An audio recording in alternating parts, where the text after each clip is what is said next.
When I was in senior high school, I have a male friend.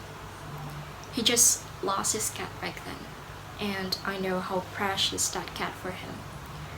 But I never saw him cry after his cat death, even once. So I'm asking him, "Don't you feel sad when your cat passed away?" And he said, of course he felt sad. And I'm asking him again, "So why don't you just cry then, to make you feel better?"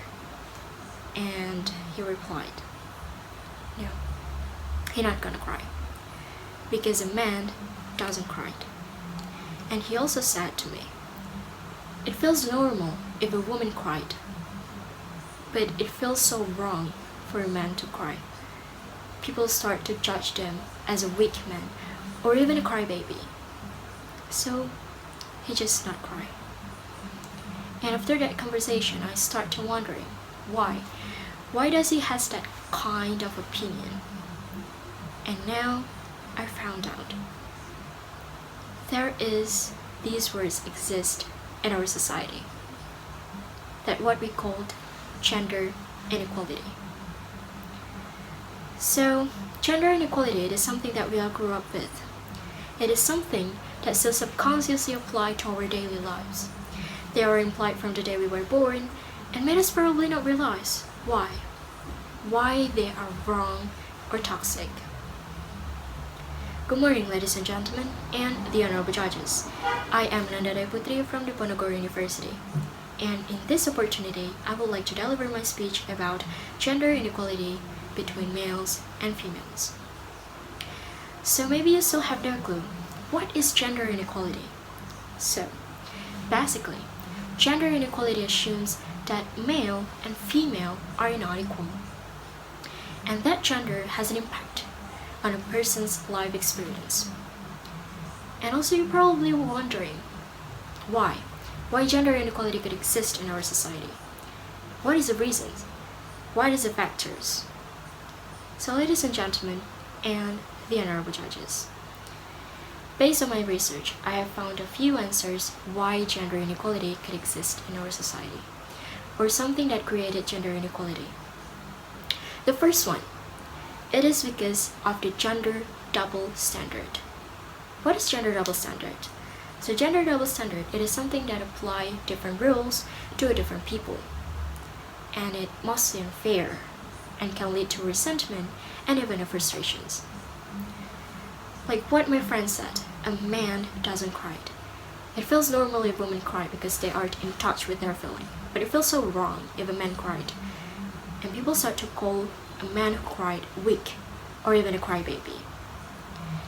Ladies and gentlemen, that is one of the examples of the gender double standard. Another examples, when a man speaks their opinion, it seems like that man is really strong and passionate man. But when it comes to women speak their opinion, people start to judge them as a shrill or bossy type of person, or even underestimate them. Ladies and gentlemen, and the honorable judges, you see the point, right? Each genders did the same exact things, but the reaction and the rules are very different. If you still think they are kinda true, but ladies and gentlemen, we cannot deny that every gender can feel the full range of human emotions. Like for a woman, they can cry, they can get angry, they can state their opinion just like men do.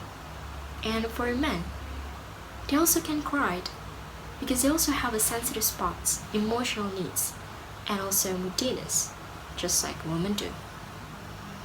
Another reasons why gender inequality can exist in our society, it is because of the gender stereotype. So one of the examples of gender stereotype that we all know that, I'm pretty sure everybody knows, that stereotype is pink is a color for girls and blue is a color for boys. If a girl wearing a blue, people start to judge her as a tomboy or boyish person. And when a boy wearing a pink, people start to judge him as a feminine. See, ladies and gentlemen, and the honorable judges, The previous examples and the previous reasons show us how gender inequality created by the gender stereotype and gender double standard. Because what is normally fine for men to do, it seems like unacceptable for women to do the same thing. And I'm pretty sure there are more factors and reasons why gender inequality could exist in our society. But I think the reasons and the previous examples that I've been told you, it is one of the most important things that created gender inequality in our society. Ladies and gentlemen, and the honorable judges, like what I said before, gender inequality it is something that we all grew up with. So we cannot see how toxic and how wrong they are. Just like what my friend said, a man doesn't cry. He just believed his opinions because he already taught that opinion since he was young. People taught him since he was young, so he doesn't know how toxic and how wrong that statement is. So, I'm wondering, and probably you also wondering, how can we reduce this gender inequality so we can reinforce our gender equality? Ladies and gentlemen, and the honorable judges, I think there is one solution that I think this is most important for us to do to reinforce our gender equality. That is respect and also stop comparing between genders. So there is no more gender that feel more superior than the other gender, and we can start to respect each genders. Because ladies and gentlemen and the honorable judges, I also do believe there are a lot more solutions, but I think this is one of the most crucial things for us to do. Ladies and gentlemen and the honorable judges, just like what Emma Watson said, it is time for all of us to see genders as a spectrum instead of two sets of opposing ideals. Because little did we know, besides our genders, we all just a human being. That's all for my speech. Thank you so much for your attention. I'm sorry if I made mistake. Thank you and have a great day.